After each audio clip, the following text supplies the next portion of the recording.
Hello, hello, and we are live. Welcome to Wine About It with Wine Diva Tiara. I'm your host, Tiara, aka T, the Wine Diva.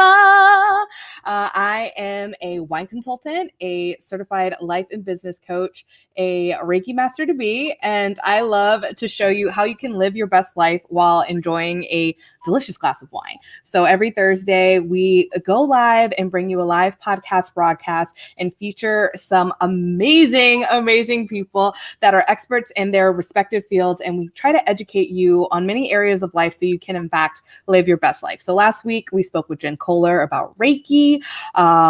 Next week, we're going to be talking to Virginia Shower about connecting with yourself and finding your passion. And this week, we have Angela Kaye, and she is my friend. She is my favorite witch in the world. And we're going to be talking about tarot and how tarot can help you this evening. So this is going to be fire. So please mention your friends in the comments, bring it, share this out.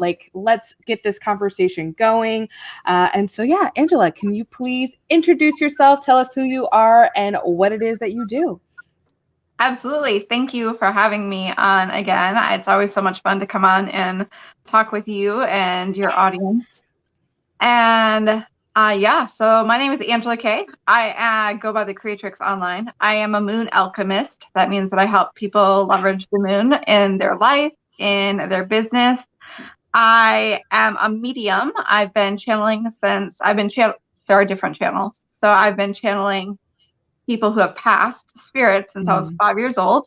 I started channeling other consciousnesses when I was 9. So I'm a medium, I'm a channel, I'm a Reiki master healer, and I am a coach. I'm a certified life and business coach. I've been certified since 2008 is when I started. So I've been at this a little while. And that is amazing. That is amazing. I love it. I love it. I love it. So, of course, it's Wine About It. So we always have wine. This week's featured wine is the Broadmoor Estates Red Trails. It is a sweeter red blend. I feel like lately it's just been sweet red blends, but that's just what happens to be open. I believe this came in my September wine club. But honestly, the main reason I opened it is because I'm going to be making kombucha tomorrow or bottling some kombucha. And I tried this the last time and put a little bit of a sweet red wine in just the top of the neck of the bottles. And it was phenomenal. So I'm going to use this in my kombucha. So I'm excited about that. But if you want to try a variety of different wines, I highly recommend joining the wine club. It gets you access to our virtual events. It also just gets you really amazing wine. So you can go to winedivatiara.com and check it out. I'll also drop my link tree in the comments so you can see all of the things and do all of the things. So speaking of all the things, let's talk all the things tarot. All right, let's get this underway. Now, Angela, what is divination and how does it relate to tarot? That is a great question. So we don't usually talk before we do these interviews, right? So I was like, I know what the topic is, but I don't know what question or how we're going to do this. So I love that that's where you started. So divination is a tool. Divination is a tool that allows us to kind of tap into what I call spirit squad, tap into source, tap into our guides, tap into our ancestors, tap into God, whatever word we use for that which is larger than us, that is omnipresent, all-encompassing. Divination allows us to tap in and kind of get a screenshot. It's like if I take a screenshot right now on my phone's going to look different in a couple of seconds. And divination allows us to take a screenshot and say, based on everything that's going on right now, with all the people in my life and all the different energy, if I do X, Y, and Z, what happens? Based on everything right now, with everything going on in my life, with all the people, all the energy, what do I need to know right now? Right? What's going to set me up for success? So divination, there's lots of different divination tools. There's oracle cards, there's tarot cards, there's scrying, there's pendulums, there's reading tea leaves, there's runes, right? And I could go on and on. So there's tons of different tools that we can use, and tarot is one of the tools that we use in divination. Awesome. Do you do all of the different things? I do all of the different things to varying degrees of what is the word I want? Like varying some of them like I just dabble in. Like I dabble in reading tea leaves, right? Like I'm really fascinated by it, but I'm definitely not, I would never charge someone for me to read their tea leaves. Like I'm definitely not there. Same with tarot, right? Like I love Oracle and I like tarot, right? Like I don't charge people right now because like we're both in Jen Kohler's program, right? Like learning tarot. And I've always had a lot of resistance to tarot, which we can talk about here in a little bit, but it's a very different energy. It's great. I just haven't, because I channel, tarot hasn't always seemed like the appropriate tool for me to use. I gotcha. So in that same vein, who can read tarot? Anybody can use these tools, right? Anybody and everybody has a spirit squad. Everybody has the ability to tap in with a larger power if they choose to. If you choose to. So anybody can learn to work with one of these tools. Anybody can build a relationship. And that's what it is. Like you're building a relationship between yourself and higher power or spirit squad or your ancestors or whoever it is. And you're using this tool to help you communicate. It's just like you and I are on the internet right now. We're having a conversation and we're using the internet and Facebook and StreamYard as our tool to communicate. Love it. I love it. I love it. I love it. So how does tarot guide our lives? It's a really good question. So tarot in particular was first created as a game. Oh. So it was first created as like just a game, like a very long time ago. Like it was just like, it was a card game. They even used like playing cards, right? And then after that, they decided, well, this works really well, like to communicate things. And this is when we got the traditional tarot deck that we have now, right? Where 3 people came together, and usually that third person is not always mentioned, right? But it was the female who actually did the artwork on what we see as the traditional tarot cards now. And so the rider and Waite were the 2 men who came together. Smith is the female who did the artwork. But so they devised this sort of tool, this deck of cards that told different stories, right? So some of the stories are about emotions, some of the stories are about our physical reality, some of the stories are about our connection to source. And you see pictures on them, you see colors, you see imagery, etc. And it's through all of that that they designed it so that we could communicate. Of course, it was a female. Exactly, Deanna. Of course. I love it. I love it. I love it. I love it. Okay. So why do you feel there is like fear around the practice of tarot? And is there really anything that people should be wary of? Good question. The fear around tarot is,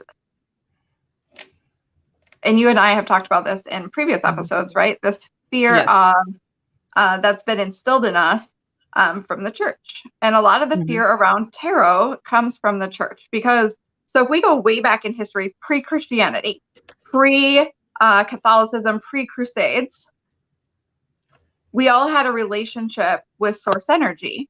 Like we didn't have a church to go to. We didn't have a priest. We didn't have a bishop. We didn't have a minister, etc. Like we all ourselves had relationships with everything around us, including source energy. But when the church came in and started to get itself established, the church told us this is what God is. That put God and source spirit in a box. This is what God is. And the only way to get to God is to read this book, which most of you can't read. Most people then couldn't read. And so then you need to talk to these people or this person who will communicate on your behalf. You need a conduit in order to talk or communicate with God, in order to be on good terms with God, all those things. And anything that didn't fit in that box was wrong. It was to be feared. It was persecuted. And that persecution has continued over time, right? Even if it's not the Crusades, like people are still being persecuted. And that's where the fear, that's where the apprehension around tarot comes from. So your second part of that question was, is there anything to actually fear? And the answer is yes and no. No, there's not anything to fear. And at the same time, if you believe that there is something to fear, then you should, in your practice, call in exactly who you're communicating with. So if I'm doing my practice, do I believe that there's something to be afraid of? No, I don't believe that I live in a hostile universe. And that's what that is. When we're afraid that we believe we live in a hostile universe. I don't believe I live in a hostile universe. But I am specific because I do know that a lot of my ancestors, right, are there. And I don't know what all of them did, for instance. And so I'm very specific that I'm calling in benevolent energy that has my highest good in mind, energy that's vibrating at the level of unconditional love. And you simply do that by stating it when you're working with these tools. Okay. All right. That makes sense. So where do you go to learn how to do tarot or oracle or any sort of divination? So you find yourself a teacher, right? Or you find yourself a book. There are books out there. Every oracle deck comes with its own book because tarot is different from oracle in the fact that tarot has like a set of defined meanings. So like cups all represent the same thing. Swords all represent the same thing. Certain colors all represent the same things. So when you're using tarot, you to some degree memorize like the different meanings, like what these things represent. And then when they come up, you use your intuition to sort of guide you to like, how is this being interpreted for this particular situation or person or whatever it is that I'm reading about. For oracle cards, every deck is different.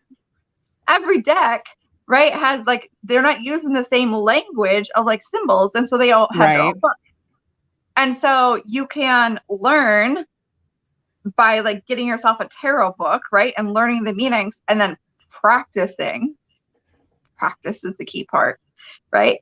You can read the book in the deck and you can practice, and you can also join programs. Like Jen Kohler has the program that's running, right, where you get Conscious Conversations in Tarot School, and she literally teaches you not just what the definitions of the tarot are, but also how to read intuitively. And that's the main thing when we're using divination and we're communicating with source energy or spirit or our guides or ancestors or whoever that is. It's about our intuition. All that is pretty dang smart, which means that they know how to communicate to us. It's not like when I'm communicating to a stranger and I'm like, boy, how can I explain this so that they understand? Or I'm trying to explain like what death is to like my 8-year-old, right? Then I get a little like, it's complicated. But it's not complicated for source to communicate with us. We just have to be open to it. And then we have to believe. How many times do we receive signs, but we get in our head and we get really analytical and we're like, what does that mean? What does it mean? No, I'm not right. I do it all the time. Yeah. So it's also about practice and our intuition. Oh, yes. So can you go in a little bit more about like the difference between oracle cards and tarot cards? Yeah, definitely. So tarot cards were developed as a game. They then became a communication tool. They have the same meaning, whether you read oracle or tarot cards, or whether I read tarot cards, or Deanna or Jen or whoever is reading, right? Like the cards generally have the same meaning. And we use them to divine about a situation, to look at, to see information into a situation. Oracle cards usually are thematic. So they might be about angels. They might be about the moon. They might be about starseeds. They might be about power animals, right? Like, I mean, they might be about sacred geometry. Like there's so many different kinds of decks. So you get more, you get information, but it comes to you in a theme. And I think the reason sometimes that people, this is my experience, the reason that people are sometimes drawn to oracle cards is because sometimes it's easier for them to understand. With tarot, we're learning a whole new language. It's like learning Chinese or Arabic or Spanish, right? Like it's a whole new language to us. But when we choose an oracle deck for something that we already understand, so for myself as a moon alchemist, the moonology deck makes total sense to me, right? Like, cool. And so I don't have to learn a whole new language first. So it's a little bit easier when we choose a deck that like we understand the symbology behind, or the angels. Like if you're really into angels, using an angel deck makes sense to you because you understand who the angels are. So you already have a frame of reference around the tool. But both of them can be used to divine information. And there's two different ways you can do that, right? You can use your intuition, or you can use the definitions. Ooh, and can we like go a little bit more into the difference between like, okay, like I'm just reading the book and taking the definition directly from the book versus like listening to our intuition and in the cards? Yeah, we totally can. Reading the book is valuable. Like there's information there and you can use it like that. It's kind of the difference between us going to an art museum and being told what we see in a painting, and us going to an art museum and letting ourselves be moved by a painting. So I can go to an art museum and I can look at a painting and they can say this was painted in 1473 and this is what you're seeing and this is the historical representation. Or I can go and feel the painting. I don't need someone to tell me how to interpret it. So using our intuition, right, we're allowing ourselves to feel into the cards. Like what does it make us think of? Like, so we can look at the definition of the color red, or we can ask ourselves, what does red make us feel? And know that Source knows that. Source knows us. Source has known us our entire life. Source knows what red makes us think. Source knows what, I don't know, deer make us think of. Source. And so we can trust that what is coming up initially, like that first thought, is what is being channeled through, is what is being divined. And there's that word channel, right? Because you can channel with your cards too. And if you're reading from the book, you're not channeling. But if you're trusting your intuition, over time, you're definitely channeling that information. You're the conduit. You're receiving the information from Source, from all that is, from God, and it's coming through you and you're delivering it. I love that. So what are some like ways that we can start to like trust our intuition and kind of like dip into our own inner like woo-woo, if you will? Yeah, that's a really good question. The number one way that I recommend is keeping a journal. And this sounds kind of funny. And it can even be like the notes on your phone. But every time that you get like this little feeling, right? Like you think you know something, you find yourself saying something before it comes out of someone's mouth. You get like a weird feeling on the street, like whatever, like start a log of it. Like you think that you know that someone's pregnant before they say they're pregnant, like start making a log of it. And as you're making the log, then when you find yourself going, oh, I knew that about that person. I knew that about that situation. Make that note in your log also, because then you start to have believability. Your brain, which might be chirping at you like, is that really true? Right? You have the believability. And so when we have believability, we have belief and we can believe in ourselves. We get more self-confident that, oh, I can trust that feeling. I don't always have to go to my analytical brain to understand it. I can trust the feeling. I love that. So you mentioned a little bit earlier that we can speak specifically to whomever, you know, when we're asking the cards, right? So there was a question in the Confident Creators group about addressing ancestors through cards. So can you speak to that? Absolutely. Your intention, meaning like the energy you're bringing to a session with cards, your intention is key. So if you are going into that with the clear intention, your whole being, your mind, your heart space, everything being aligned, that you're going to talk to your ancestors, and you say, as you're shuffling the card, I'm calling on my ancestors, that's who you're channeling through. And you can even bring in a pendulum, right? And start to develop a relationship with a pendulum and start to know, am I communicating with my ancestors? Am I communicating with my higher self? Am I communicating with Source or oneness? Like, who am I communicating with? Right? So, but it's intention. People think that it has to be really complicated. They're like, I want to talk to my ancestors. So like, what do I need to do? Like, do I need to have like my, I don't know, silver platter for my grandma, or like my crystal bowl, or like, do I need like, I don't, my dead cousin's sock? Like, what do I need to have with me? And the only thing you need is your intention. Yes. Intention is everything. It really is everything. I love that. So Someone else asked a question about a COVID cure, which leads me to like, what kind of questions can you really ask and kind of ascertain from the cards? Is it really like, fortune telling, like, okay, I'm going to get married on May 7th, 2023? Or is it like, trying to be a little bit more nebulous in how you ask questions? That's a really good question. So I explain it as that screenshot that we talked about. So I'm taking a screenshot right now, but we all have free will. Like we all can change our mind, like things can change, like universal conditions can change. And so the snapshot that I'm getting when I'm divining whatever tool I'm using is based on all of this situation. What's going to happen in this, or what is the energy in this, or what can I expect in this, or what should I know about this, right? Mm-hmm. So the further that we go out, the more possibilities there are, the more potentiality there is for something to change between now and then. Of course. So me using my cards in the morning and saying, what is the energy of today? There's less potentiality for change than if I look at my cards and say, what is the potentiality in 2027? Like there's so much room for things to change, right? Correct. And so I think that for one, asking questions about things that are occurring closer to when we're looking for information about. So the timeline is important, in my opinion. And then I'm someone who uses divination on a regular basis. I even use it in my business, right? Mm-hmm. But I probably wouldn't base my relationship off of it. Not like my whole relationship. Like I wouldn't base, because things can change. It's based on my interpretation, and we're all human. Like we could interpret it, but we could interpret, like if I'm in a bad mood, like I interpret cards differently than if I'm in a good mood, that's a whole other conversation also. Like, oh yeah, for sure. Bad mood.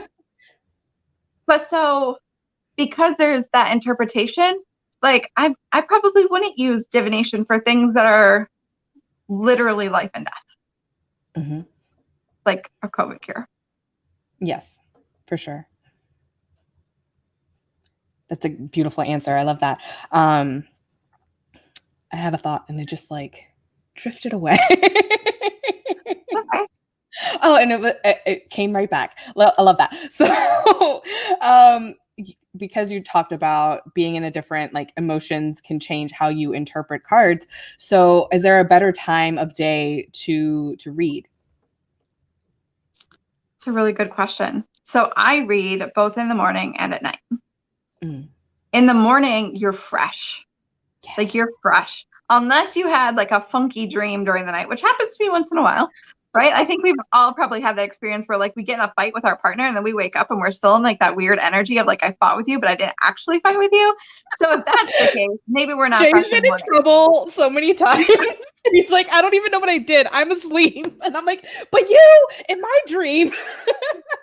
He's like, okay. Exactly. So on days that that's not going on, which hopefully is more often, we're fresh in the morning. So it's a great time to like look at our cards. Mm-hmm. Evening, I think, is also a great time if you set yourself up for it. Evening is probably not the time to read our cards if we're like rushing, mm-hmm. but like if we can like kind of have like a little like bedtime ritual, like maybe we're drinking some tea or some cacao and we're like kind of chill, like maybe we had a bath. And then we're journaling, like whatever it is. And then we're in like that right energy, that right space to continue to divine. And so in the morning, we can ask about like, what's the energy of the day? Like what's coming? What do I need to know? Right? Like all these things, like, what do I want? Right? Jen teaches us that one, like, what do I want? What do I need? How do I get both? Right? Right. But in the evening, I can reflect on my day and I can be like, man, what do I need to know about that thing that happened today? That thing that just like, I don't know, like it just kind of felt funny, or like, what do I need to know about it? Or like, what was showing up for me? Or if there was big contrast, I can say like, what was the lesson in this? Right. And like, what do I, like, how do I release this or whatever it might be? So I think that there's value in doing divination both times. And you can do it in the middle of your day. Nobody's stopping you. I love that. And just because you mentioned like libations while you're doing your evening. So I've heard both sides of the coin. And so I'd love to hear kind of your thoughts on like enjoying wine as the wine diva, like while you're doing divination. And I think even like in the book, because Angela's doing a wonderful book club for the book Witch by Lisa Lister. Is that how you say her last name? Yeah, that is how you say her last name. And she mentioned in the beginning was she was talking about doing like a bath ritual, and she said have a libation, and she mentioned wine, and I was like, some people tell me I can't wine and witchcraft, so I would love to hear what you have to say about it. Yeah. Okay. So let's all be clear that having a drink is different than drinking 3 bottles, right? Yes, very, very different. And I think that this is where it becomes important, because intention is key, whether you're witching or you're using divination, right? And so intention, having like a clear energy, being able to clearly interpret the messages. And after 1 glass of wine, can I do that? Yes. After 3 bottles of wine, can I do that? No. And so I think, I mean, it can be that simple. Yes, there are people, and I'm like, I haven't had a drink since, I don't think I've had a drink in 2020.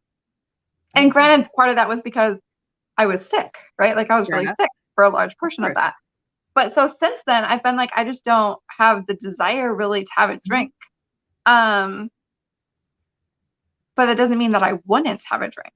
That doesn't, like that red wine, that sweet red wine. Like I was like, maybe I do want a glass of that, right? So it's not that we can't do something. It's understanding that everything is energy. Everything we put in our body is energy. Booze is energy. Wine is energy. Beer is energy. Water's energy. Juice is energy. Peaches are energy. I don't know. Gum is energy. Coffee. Everything's energy. Everything has a vibration. And when it comes to things like that are energy, divination, casting spells, all those things, like our vibration matters. And so just being cognizant of what we're consuming and how it affects our vibration. And that can be food. That can also be news. That can be social media. Like all those things affect our vibration. So true, which is a big part of why I try really hard, and I've been really bad about it this week.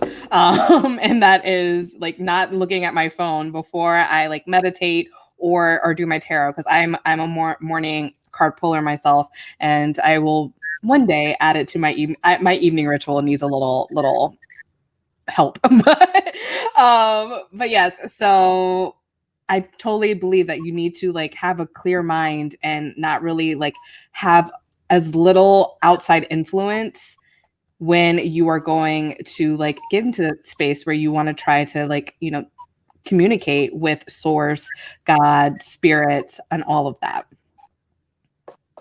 I agree 100%. All right. So excuse me. So how can we like start reading? Like I heard there's like a tradition where you can't buy your own deck. And is there any other oracle or tarot etiquette that like we need to like adhere to? A lot of people like to make a lot of rules, and you know that I'm a rebel, but I'm not the only rebel out there. Like every time that I've ever seen someone say, I heard that I can't buy on my own deck, but I don't have someone to give one to me. Everyone around me has said, you can buy your own damn deck. Right? Like you can buy your own deck. Like you can buy your own deck. You don't need someone to initiate you into it. You don't need someone to like give you permission. You don't need someone to teach you. You don't need, like, you can buy your own deck. Is there etiquette around it? Yeah. Right. And whether you're using it or whether you're receiving, like there's say thank you. Whether you're communicating to source, thank you. Whether you're communicating to someone else, you're receiving a reading, say thank you. Right. It's common courtesy to tip, just like you tip your bartender and your waitress and your hairdresser, and you tip your reader, right? If you're paying for a reading. So there's definitely etiquette around it. I think it's important to remember that it's a tool. Like it's a tool, and you're communicating with source. And I don't know about you, but I don't pull my Bible out in the middle of a bar. Like I don't do that. So I probably also wouldn't pull my oracle cards out in the middle of a bar. or my tarot. It's Fair also enough. choice. There are probably some people who would, right? So you get to decide. Yeah, I don't want my like cards to get all like wet and stuff. I'm just like thinking like the most seedy bar with all of the like beer and stuff all over it, and you're like trying to pull cards out. Not the best thing. Oh my gosh. I'm also thinking about the energy in a bar, right? Like I don't really want that energy on my card deck either. Mm-hmm. Like there's nothing wrong with, but like I don't want to bring one of my sacred tools into that environment because our cards they absorb energy. All of our divination tools do, right? And so you can also smudge them, you can Reiki them, you can do all sorts to kind of clear their energy, and you can charge them under the full moon. I love it. So on that, in that regard, would you recommend traveling with your cards? Absolutely. Just don't leave them out for weird Uncle Joe to handle. But yeah, take them with you. Right? I mean, if anybody has an Uncle Joe, like I don't want to offend anyone. I don't have an Uncle Joe, which is why I could say that. But yeah, you can travel with them. Absolutely. Mm-hmm. Wonderful. And then since you mentioned smudging, because I definitely, when I got mine, I smudged mine because I just ordered off of Amazon. I bought my own damn deck. And so would you travel with like sage or Palo Santo? Like, let's say like we were flying, if it was a lot safer to do so, would you recommend doing that? I'm laughing at the safer. Yeah. I would, if it were not COVID times, I would definitely pack like a little smudge bundle with me or like a little stick of Palo Santo, knowing that I cannot fly and have something flammable. So I need to get matches when I get there or pick up a lighter, right? But yeah, definitely. I mean, at the same time, think about who you're asking. I mean, there's crystals in my bra right now. Like, there's Palo Santo next to me. Like, I mean, that stuff goes everywhere with me, right? Like that's right. Like that's what I do. That's how I do business. That's how I do life. Yes. Yes. So how is it different to read for yourself versus reading for someone else? So reading for yourself, you definitely can have bias, right? You can want to know what the answer is, right? And this happens a lot more with Oracle, which can sometimes be a little softer, and Tarot can be a little more like direct to the point. But so you want to make sure that you're being open to the possibilities of the interpretation and that you haven't already decided what you want the interpretation to be. If you're reading for someone that you love, this can also be an issue, right? Because like you might want the outcome to be a certain thing, or you want them to make a certain choice. And so you interpret the information in a way that drives them in. So you just really want to be aware. But I find that that's more common when we're interpreting for ourselves. And go ahead. I was going to say, go ahead. I was going to say that when you are reading for someone else, you just want to make sure that they understand divination. Like I've explained it to you, right? And to the audience, that they understand that this is not fortune telling. Like we're not saying this is for sure going to happen. And kind of being ready to hold space for them for whatever they process through during the reading.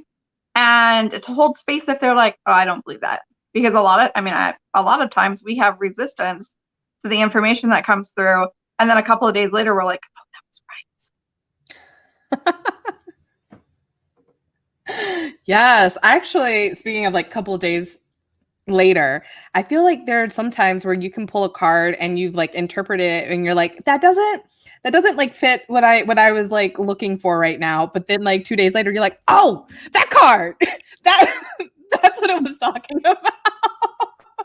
Yeah. I feel like we've had a private conversation about sometimes like, I for those who don't know, I am like really all about like once I get something, I want to do it. I want to do the thing. It's like it's in my numerology that I love like new beginnings, and I'm really bad at finishing things. And I get really gung-ho about shiny object syndrome. So like when I get a card and I'm like, okay, how does this like translate to da-da-da? And I like get really analytical, and it's like, slow down. let it settle, let it rest, maybe sit with this this idea for a while, and then see what happens. And then it's like, oh, hey, maybe 2 days later this really like resonates a lot more, or I've gotten a better, more clarity on something. Definitely. So I think this goes back to like, who are we communicating with? Mm-hmm. We think we know what we need to know right now in this instance, like our human self, right? But source knows what we actually need to know right now. So sometimes we get a card and we're like, I wasn't asking about that, or that doesn't make any sense. And then in a couple of days, we're like, oh, that is what they were trying to tell me.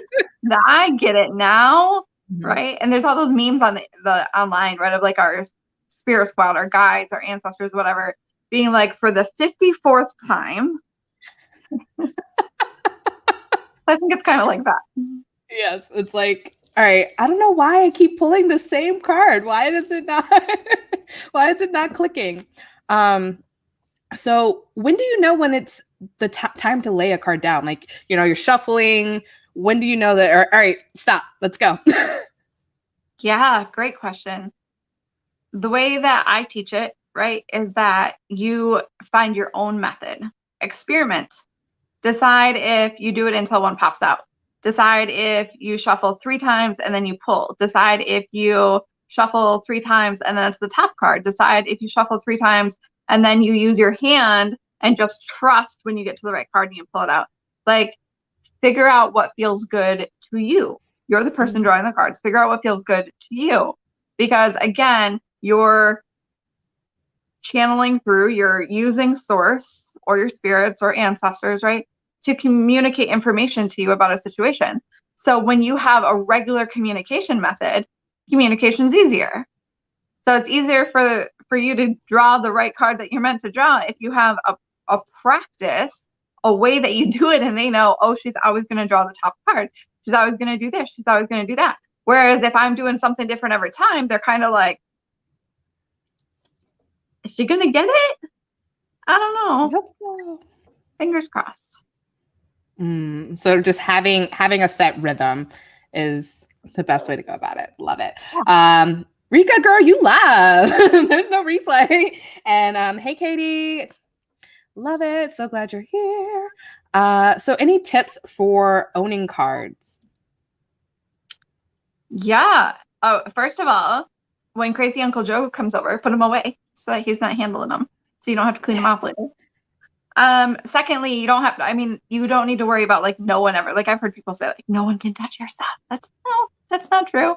But if they've got funky energy, if they've got funky energy, I probably don't want them in my place in general, but you definitely don't want them handling like sacred objects, right? So charge your cards on the full moon. Like, just make sure they have like really good energy, like and you don't have to put them outside, like just send them by a window, right? Charge your cards on a full moon. Trust yourself to which deck you're supposed to use. So for some people use a pendulum to choose if they have more than one deck. I use my hand. I like intuitively like can feel through my hand. Like I feel the temperature difference. But so experiment, figure it out. But so you're not like in your head and you're like, I'm supposed to use the angel deck or the power animal deck or the star. I don't know. Trust yourself. Like figure out what feels good to you, experiment and trust yourself. And then have you ever gotten a new deck where all the cards stick together? Yeah. I really don't like that. Get yourself some dryer sheets. So I'm all about like clean living. I don't use dryer sheets on my clothes, but I do use them on my tarot cards. Because when I get a new deck, I sit myself down in front of like a good 30-minute Netflix special. And I just take one card at a time. And I just rub every side of every card. And I take all the static off. That's why they're sticking together. They're like staticky and they're like weird. And so get yourself a cheap little box of dryer sheets and use the dryer sheets. Huh. The more you know. That I think if you got anything from this podcast, it is put dryer sheets on your cards. Oh my gosh, that's amazing. So what other tools would you recommend using in conjunction with pulling cards and why? Besides dryer sheets. Yeah, dryer sheets. Number one thing on the list. I would definitely recommend potentially using a pendulum if you're someone who uses pendulums, right? Or if you want to learn to use pendulums, use a pendulum to check yourself, to ask for more information, to get more information. I highly recommend using more than one deck of cards. So like think of it like I could read one book and get information, or I could read 2 books and get even more information, right? So doing the same layout, but use 2 different decks of cards, and then you have even more information that you're gaining to know what it is that you're wanting to know, right? To intuit what you're wanting to intuit, to divine what you're wanting to divine. You could definitely, the sage, the Palo Santo, something to smudge them with. Definitely, potentially crystals. So crystal energies, lots of fun. I think, I don't know, anymore, I feel like it's like really normal to have crystals, but you can definitely use crystals with your cards, right? So you can charge your cards with crystals. You could put your crystals on a selenite plate. Selenite like doesn't have to be charged under the full moon, like it charges other things. So you could always leave your divination tools on your selenite plate. So those are the main tools that come to mind. Ooh, okay. I have a selenite wand, and I'm like, I don't know what, like, aside from like protecting myself or whatever before I do something, I'm like, what else do I do this for? Just don't get it wet. Just don't get it wet. So you can use it to direct energy. You can use your selenite wand to clear your aura, right? So your aura is like that energy field around you. So you can, with your intention, kind of just like you were in the shower, but you're not touching your actual body, but like get all the nooks and crannies under your pits, like all the places. But so you can do that to like kind of clear your energy the same way that we sometimes smudge to clear our energy field. Ooh, and you could also sit the wand on top of the decks and it would do the same thing. Love it. Love it. And you can take that with you in traveling. And like if you're going home and you don't want to like, smudge in your parents' house and they're thinking you're smoking weed. That's the thing. I've had my landlord ask me, like she's knocked on my door and she's like, I had a complaint you were smoking weed. And I'm like, I was smudging. Let me invite you in and show you what I'm doing. Yeah. I love it. Not going to happen in California, but it's a thing. So I have a question from the comments. My friend Kaye says, is it okay to read differently for yourself versus reading for others? So I'm thinking more like intuiting, like being intuitive for yourself and then like taking the book definition for others. Yeah, it's your style. So I think ultimately it would come down to like your communication style. So then you're communicating with their guides and with your guides, right? With source energy. And so source knows if Katie's divining, reading cards for herself, like this is how she's going to do it. But if she's reading cards for other people, then she's going to use the book. So source knows how to deliver you the message. Perfect. I hope that resonates. Let us know. And then lastly, so what do you have going on in your world? Oh, birthday week starts on Monday. I'm so excited.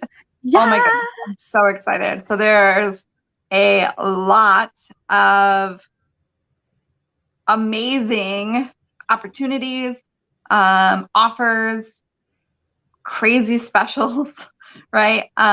Dropping on Monday. So if people want to be informed about that, like it doesn't go live till Monday, I'm not revealing it. I promised myself, because I'm so bad at keeping secrets. I promised myself I would not let the cat out of the bag before time.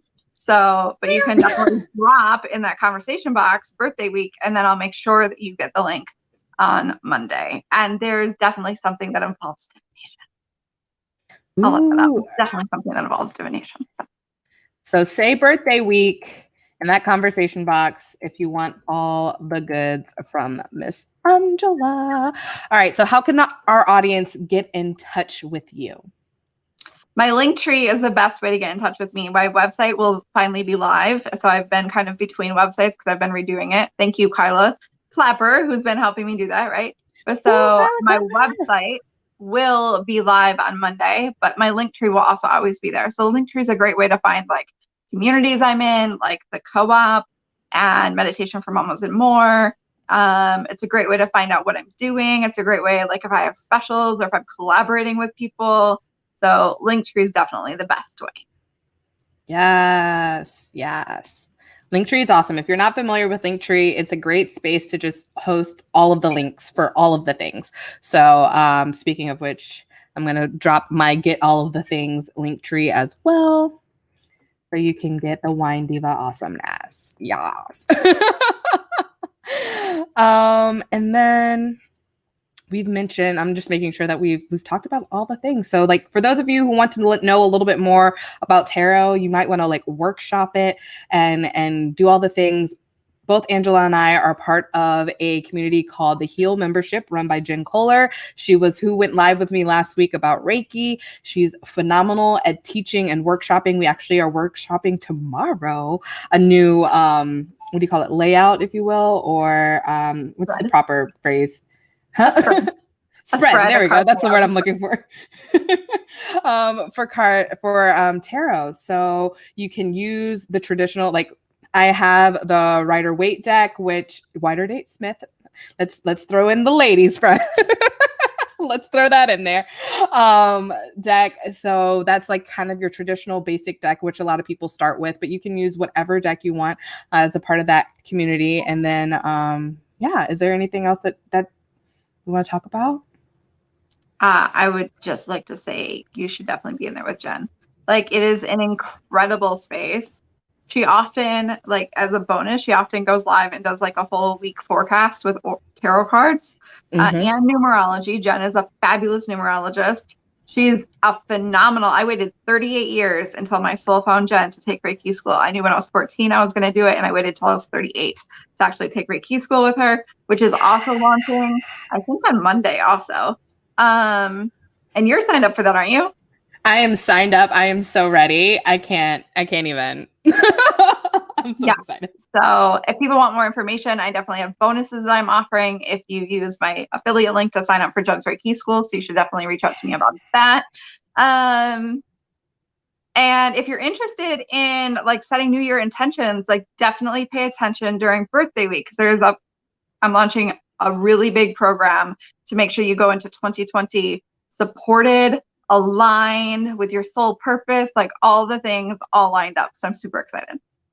Yes. So if you guys have more like questions or comments, make sure that you're in the Confident Creator community. I'm actually in the process of rebranding it as we speak. I have my Canva open and like we're changing up graphics and stuff. Angela knows all about this because, we talk on the DL. But the community is really going to start focusing more on having continued conversations from these live podcast broadcasts. So it's going to be a space for you guys to hang out, ask questions. The guests are going to be members of the community, so you can ask them questions as well. Maybe we can do like private lives in there. Who knows? We'll see what kind of stuff's going on. And then, of course, if you want more wine stuff, there's always the virtual wine tasting room Facebook community that you can join. So yes. Thank you so much, Angela, for like your time and hanging out with us. And like all y'all, this is not the last time that you're going to see Angela, because we have so many things to talk about. And I'm super excited. I love you.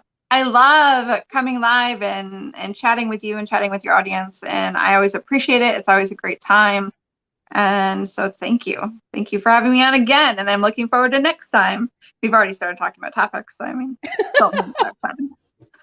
yes. So next week we are going to be going live at a special time. We're going live on Tuesday because Thursday is Thanksgiving, in case you forgot. So we will see you then. And thank you so much for watching. You are amazing. Love you lots. Mwah. Cheers.